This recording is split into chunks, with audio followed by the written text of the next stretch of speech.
Hi guys, I'm Mark. This is Mark's Tech Vlogs on YouTube, and I wanted to bring you guys an unboxing and first brew video for the Pinter 3, which began shipping yesterday, and I was lucky enough that mine has arrived today.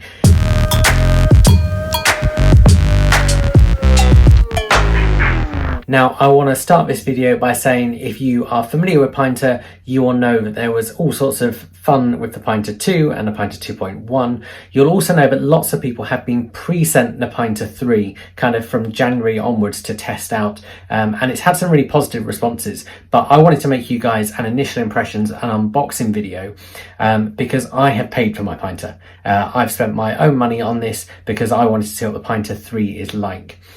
So this is not a sponsored video, it's not a gifted product, it's something that I've purchased, and I'm going to make you guys a proper review for it in a couple of weeks time, so make sure you subscribe to this channel to be first to see that.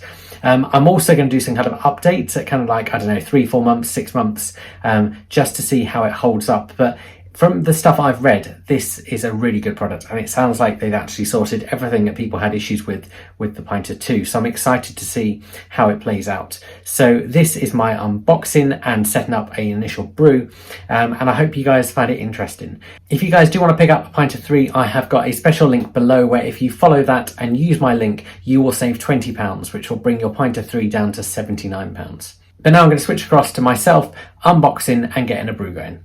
Okay, so the brand new Pinter 3 in electric blue has just arrived, so I'm going to unbox it and give you guys an overview of it. Okay, so in my big box, I've got a slightly smaller box, which has got the actual Pinter in. I've got the brewing dock up here, and then I've got my Pinter glass as well. So I'm going to put the Pinter glass to the side, and let's just open the brewing dock and see what that looks like. Okay, so this is the new Pinter dock. First thing you notice is it does look very slightly different in design. You've got this new embossed logo at the top here. You've got the edges look slightly different as well. It's also noticeably lighter, like really noticeably lighter, which is really nice as well. So I'm looking forward to seeing how that works, and hopefully it stays sealed really well. Now let's open the main thing here. So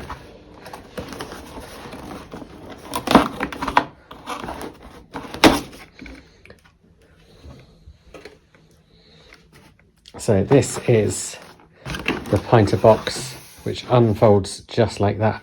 So really nice experience. You've got some notes there for kind of brewing and guiding to it.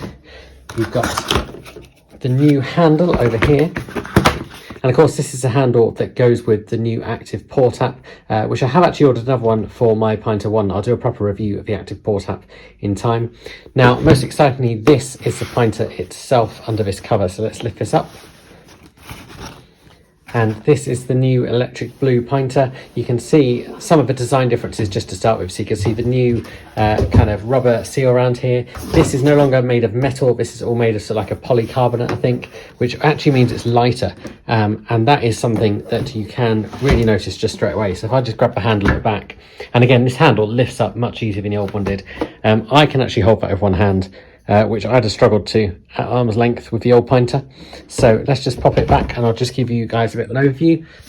So we've got a tap on the front here. This is a new active pour tap, which means the handle just slides on like that, and then it pulls forward, and it's kind of spring loaded, so it always springs back into the locked position, whereas of course the old one you had to slot it in.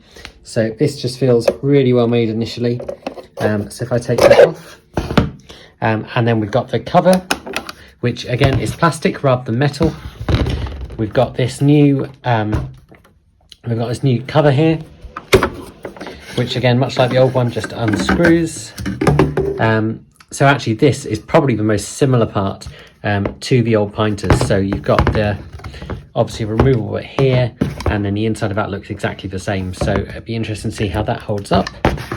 And then I'm going to just untwist this, and this is one of the things you really do notice as well. You've now got grips on here, whereas I always used to have issues getting my tap out. So if I just unscrew that, I'll give you guys a glimpse at the new active pour tap. So there you go, this is the new active pour tap. No more long straw that you're going to get caught in it, just a simple tap with a little bit there. And then of course this bit at the front. I'm really looking forward to seeing what this tap's like. So I'm just going to push that back in there and screw it back up. And then of course the inside of the Pinter looks largely the same as the old one. So I'm just going to show the back as well. So if we flip this round, so on the back we've got This is the new hopper cover. It just unscrews and it's got a little bit of grip on it. And there's the same kind of hopper port that we had before.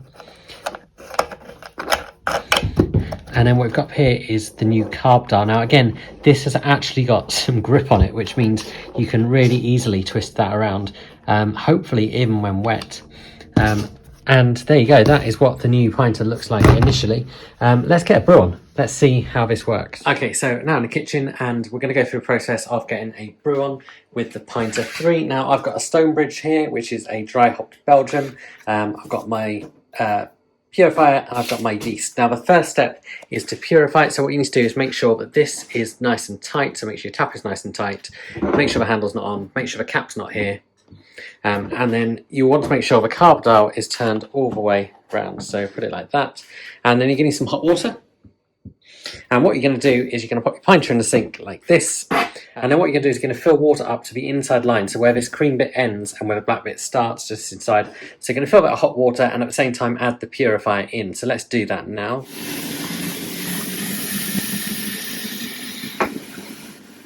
Okay, so next step is you pop your cap back on. So we just pop that on and give that a whirl like that.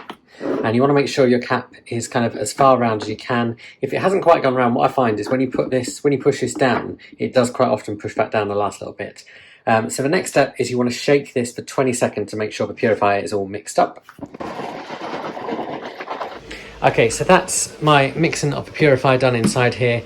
Because this is so much lighter than the old Pinter, my old Pinter's just there, you really do find it much easier to shake this. So initial impressions, the new weight is really, really good, and that was much easier to do, even with it being full of water. So the next step is to dock it. So the docking process is very similar. So you grab your dock, and again, this dock is so much lighter than the old one. So what you want to do is line up these little dips here where it goes out with those on there. So we're going to do that. So I can just feel it there. And what you do is push.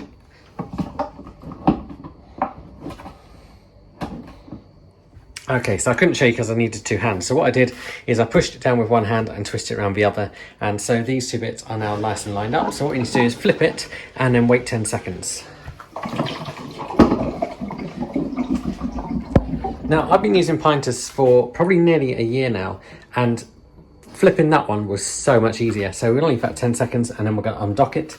And to undock it, we grab the handle and we just need to twist it. So I'm not actually going to do it with the handle, I'm just going to do it like that. So that's loose, so I can show you guys.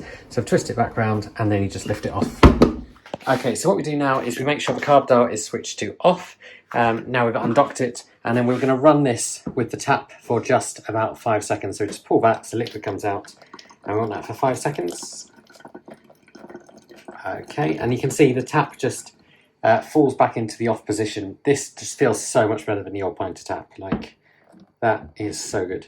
So we're going to remove that, and we empty the Pinter now. Okay, so now the Pinter is empty of purifier, it's time to get a brew on. So the first step is to turn the carb dial to the setting it should be on. So I'm putting on a Stonebridge, which means to be on a 4. And again, this grip means that you can actually turn this and get this into place, even though this is actually wet, which is, initial impressions are really good, because the old one, I basically kept a pair of monkey wrenches in the kitchen so I could turn that. So I am really happy that that now has a bit of grip on it. That's a really good idea. So we're going to pop this in the sink, and we're going to start filling it with cold water. And I've also got my Stonebridge mix here. People take different approaches to this. So some people like to have the water and the mix in a jug and give it a bit mixed beforehand. Stonebridge is a really thick mix, so I'm actually just going to make sure I give it a big shake, and I'm also going to pour it in whilst the water is going in to try and help mix it as it goes along. So let's do that and see what happens.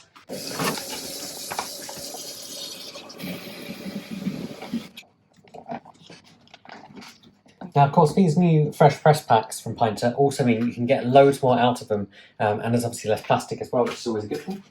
This is also a good time to point out that these little rubber feet on the bottom here, one of them, I think it's one of the bottom ones, removes. So if you do end up with water trapped between the inside of the Pinter and the outside of the shell, you can empty that, which is, again, a really nice idea to have there. Okay, so I'm going to add my yeast in as well.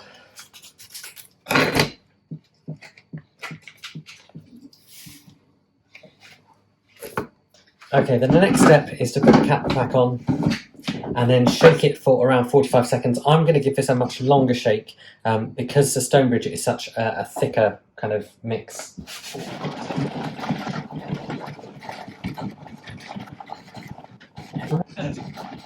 Okay, so that's had a really good shake. So what we're going to do now is we're going to dock it.